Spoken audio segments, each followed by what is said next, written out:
Hello everyone, তো এটা বাবার বাড়িতে দ্বিতীয় দিন। তো দুপুরবেলা খাওয়া দাওয়া সেরে তো রেডি হয়ে গিয়েছি।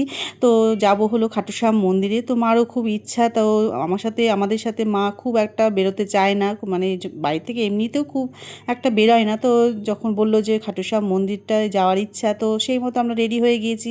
কিন্তু সকাল থেকে ঝিরঝির করে বৃষ্টি পড়েই চলেছে, আর দেখতেই পাচ্ছ। আর এখানে বৃষ্টি হওয়া মানেই বেশ ঠান্ডা পড়ে যায়, সোয়েটার চাদর গায়ে দিতে হয়। তো যাই হোক, তো বৃষ্টির মধ্যেই আমরা বেরিয়ে পড়লাম। তো যাব মন্দিরটায় দেখতে। মন্দিরটা কিন্তু খুবই সুন্দর, কারণ মালদার কাছে ডালখোলাতেও এরকম একটা বড় মন্দির রয়েছে, সেটা আমরা ঘুরে এসেছি। তো যথারীতি চলে আসলাম, বেশি দূর না, ওদলাবাড়ির কাছেই রয়েছে এই খাটুশ্যাম মন্দিরটা। আর দেখো কি সুন্দর, মন্দিরটা তৈরি এখনও হচ্ছে, কিছুটা এখনও বাকি রয়েছে। তো বেশ ভালোই লাগছে এসে। আর দেখতে পাচ্ছ সোয়েটার চাদর নিয়ে একদম চলে এসেছি। তো ছাতাও নিতে হয়েছে, কারণ ঝিরঝির করে বৃষ্টি কিন্তু পড়েই চলেছে। তো বেশ ভালো লাগছে মন্দিরটা।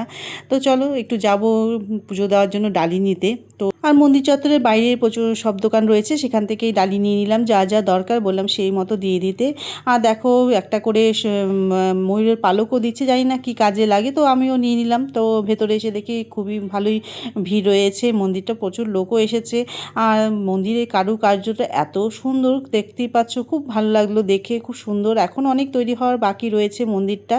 তো চলো বেশ ভালো লাগলো, পুজোও দিলাম। আর ময়ূরের পালকটাকে ছুঁয়ে সবাইকে দিয়ে দিল ময়ূর পালকটা, নিয়ে এটা ঘরে রেখে দেবো, বেশ ভালোই লাগছে। তো চলো, বাইরে একটা শিবলিঙ্গর মন্দিরও ছিল, সেখানেও পুজো দিয়ে দিলাম। তো বৃষ্টি তো পড়ছেই, বেশ ভালোই লাগলো, কিন্তু বৃষ্টি না হলে আরেকটু ভালো লাগতো। তো চলো, এই যে বাইরে থেকে মন্দিরটা খুব সুন্দর লাগছে দেখতে। তো চলো, বেশ ভালো ঘুরলাম, এবার বাড়ির দিকে রওনা দেওয়া যাক। চলো টাটা।